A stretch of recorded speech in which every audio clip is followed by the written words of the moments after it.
सोचिए, अगर आप फ्यूचर में देख सकते हैं, अगले 100 साल, 1000 साल और फिर करोड़ों साल तक, क्या होगा हमारी धरती का, हमारे सूरज का और पूरे ब्रह्मांड का।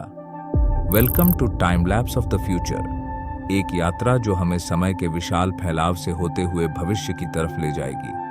आइए इस अद्भुत सफर की शुरुआत करते हैं। The near future, the next century. अगले 100 सालों में ह्यूमैनिटी को ऐसे बदलावों का सामना करना पड़ेगा जो पहले कभी देखे नहीं गए। आर्टिफिशियल इंटेलिजेंस हमारे जीवन का हिस्सा बन चुका होगा।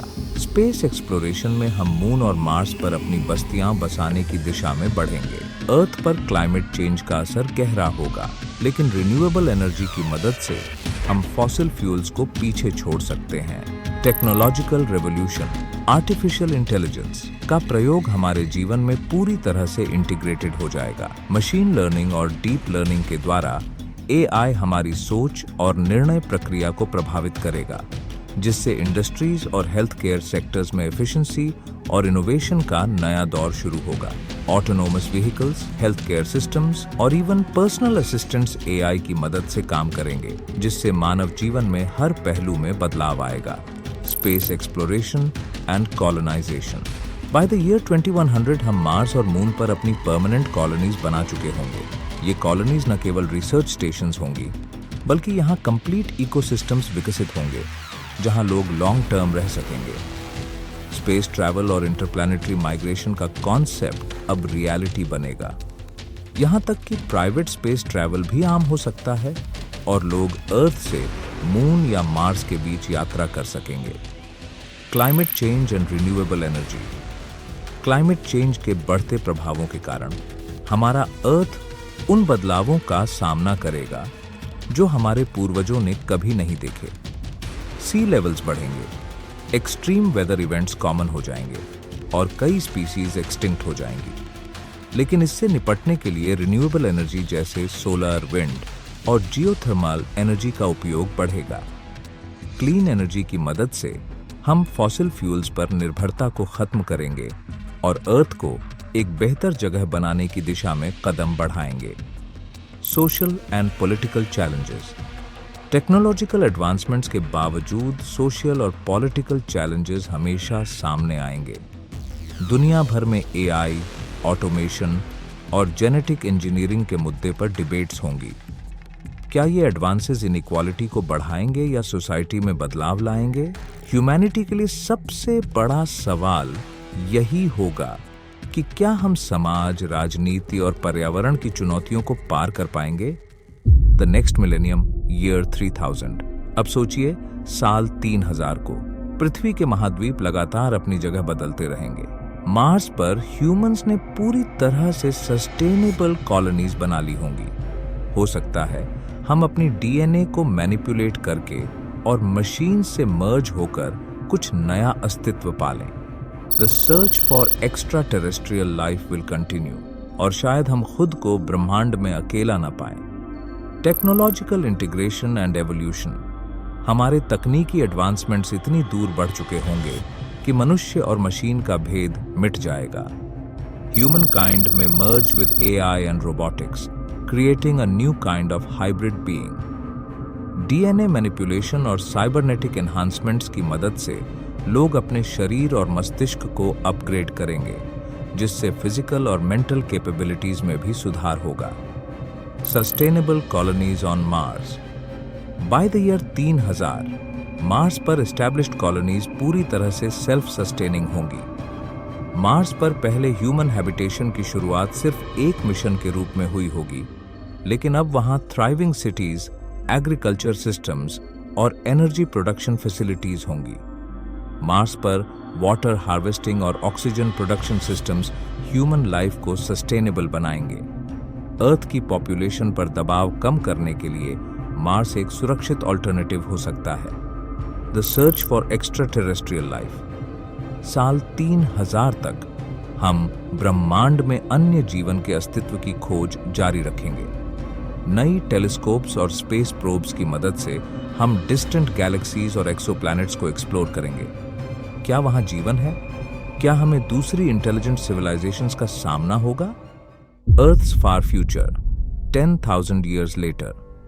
अब अगले 10,000 सालों में पृथ्वी का स्वरूप बदल सकता है और इसकी कक्षा भी। आइस एजेस आएंगे और फिर चले भी जाएंगे। 1 मिलियन साल बाद हमारी तकनीक हमें इंटरस्टेलर ट्रैवल की ओर ले जा सकती है। स्पीशीज की एवोल्यूशन होगी और हो सकता है कि हम जैविक रूप से या तकनीकी रूप से पूरी तरह से बदल जाएं। The ice ages and evolution. Ice edges का सिलसिला चलता रहेगा। क्लाइमेट चेंज और ह्यूमन इंटरवेंशन के बाद न्यू आइस एजेस भी आ सकते हैं। अर्थ का तापमान गिर सकता है और बड़े क्षेत्रों में बर्फ जम सकती है, लेकिन फिर एडवांस टेक्नोलॉजीज की मदद से हम इस परिवर्तन के साथ तालमेल बिठाएंगे। हमारी बायोलॉजिकल और टेक्नोलॉजिकल एवोल्यूशन हमें इस हार्श एनवायरनमेंट में भी जीवित रहने के लिए सक्षम बनाएगी।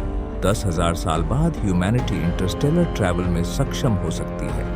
न्यू प्रोपल्शन सिस्टम्स और स्पेस ट्रैवल टेक्नोलॉजी की मदद से हम डिस्टेंट स्टार्स और गैलेक्सीज की ओर यात्रा कर सकेंगे। Evolution of life. स्पीशीज का एवोल्यूशन जारी रहेगा। अर्थ पर और इंटरस्टेलर कॉलोनीज में भी नई स्पीशीज उत्पन्न हो सकती हैं। ह्यूमन बीइंग्स भी अपनी जेनेटिक कोड को मॉडिफाई कर सकते हैं और ऐसी स्थिति में हम बायोलॉजिकल और आर्टिफिशियल एनहांसमेंट से एक नए रूप में ट्रांसफॉर्म हो सकते हैं। The solar systems demise 5 billion years later. 5 अरब साल बाद हमारा सूरज अपने ईंधन को समाप्त कर देगा और वह एक लाल ज्योतिषी में बदल जाएगा। इस दौरान पृथ्वी को जलाकर राख बना डालेगा। मंगल पर थोड़ी देर के लिए जीवन संभव हो सकता है, लेकिन फिर धीरे धीरे पूरे सौरमंडल में सर्दी और अंधेरा छा जाएगा। लाल ज्योतिषी चरण। जैसे जैसे सूरज अपनी न्यूक्लियर फ्यूल खत्म करेगा, वह अपने आकार में बढ़ जाएगा और एक रेड जायंट में परिवर्तित हो जाएगा। इस समय वह अर्थ को अपनी गर्मी से नष्ट कर देगा। हमारी जीवनदायिनी ऊर्जा का स्रोत अब हमसे दूर जा चुका होगा और सूर्य का प्रभाव पूरे सौरमंडल पर पड़ा होगा। Mars and the cold void. Mars पर थोड़े समय के लिए लाइफ का अस्तित्व हो सकता है, लेकिन जैसे ही सूरज का विस्तार बढ़ेगा, यह स्थिति भी बदल सकती है। इसके बाद पूरे सौरमंडल में सर्दी और अंधेरा फैल जाएगा। जीवन का अस्तित्व धीरे धीरे समाप्त हो जाएगा। Galactic collision. Milky way and Andromeda. 4.5 अरब साल बाद हमारी मिल्की वे गैलेक्सी एंड्रोमेडा से टकरा जाएगी। ये कॉस्मिक कॉलिशन हमारी आकाशगंगा की रूपरेखा को बदल देगा और रात के आकाश में एक नया दृश्य पैदा करेगा। लेकिन इस दौरान सूरज और उसके आसपास के सितारों पर कोई बड़ा असर नहीं पड़ेगा। हम उस समय तक शायद अपने ग्रह से बहुत दूर जा चुके होंगे। Cosmic collision. ये कॉस्मिक इवेंट हमारी गैलेक्सी के इतिहास में सबसे बड़ा परिवर्तन होगा। मिल्की वे और एंड्रोमेडा के मिलन से नई स्टार्स, ब्लैक होल्स और प्लैनेटरी सिस्टम्स का जन्म हो सकता है। हालांकि ये टक्कर हमारे सूर्य या पृथ्वी को प्रभावित नहीं करेगी, लेकिन इससे रात के आकाश में नए सेलेस्टियल बॉडीज और स्ट्रक्चर्स देखने को मिल सकते हैं। The distant future, the end of stars. अब सोचिए, जब ट्रिलियंस साल गुजर जाएंगे तो सितारे बुझ जाएंगे। ब्रह्मांड में जीवन की संभावनाएं कम हो जाएंगी। हम उस समय तक ऐसे समय में पहुंच जाएंगे जिसे डीजेनरेट ईरा कहा जाता है। यहां तक कि ब्लैक होल्स भी धीरे धीरे अपनी ऊर्जा खो देंगे और अंततः ब्रह्मांड में कुछ नहीं रहेगा, बस अंधेरा। डीजेनरेट ईरा। ब्रह्मांड में सभी स्टार्स धीरे धीरे समाप्त हो जाएंगे। कोई नया स्टार पैदा नहीं होगा और बाकी स्टार्स अपने जीवन का अंत करेंगे। ब्लैक होल्स भी अपनी ऊर्जा खो देंगे और धीरे धीरे इवेपोरेट हो जाएंगे। ब्रह्मांड का हर हिस्सा ठंडा और मृत हो जाएगा। The final act, the fate of the universe.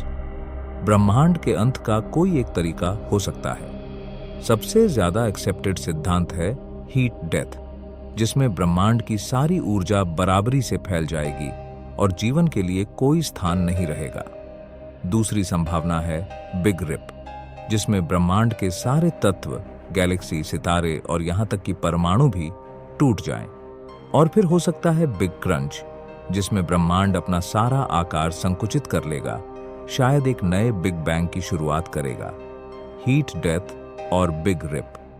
In theories के अनुसार ब्रह्मांड के अंत में हर चीज का अंत होगा, चाहे हीट डेथ हो या बिग रिप। दोनों ही सिनेरियोज में ब्रह्मांड का अंत किसी विशाल और अपरिवर्तनीय घटना के रूप में होगा। Speculative possibilities, a new beginning. क्या ऐसा हो सकता है कि हम इन सब से बचकर कुछ नया कर लें? A never ending journey. As we consider the time lapse of the future, हम यह महसूस करते हैं कि ब्रह्मांड का अंत दूर जरूर है, लेकिन हमारी यात्रा की खोज कभी खत्म नहीं होगी। चाहे हम नए ग्रहों की खोज करें या फिर ब्रह्मांड के रहस्यों को हल करें, मानवता की खोज और सपने कभी समाप्त नहीं होंगे।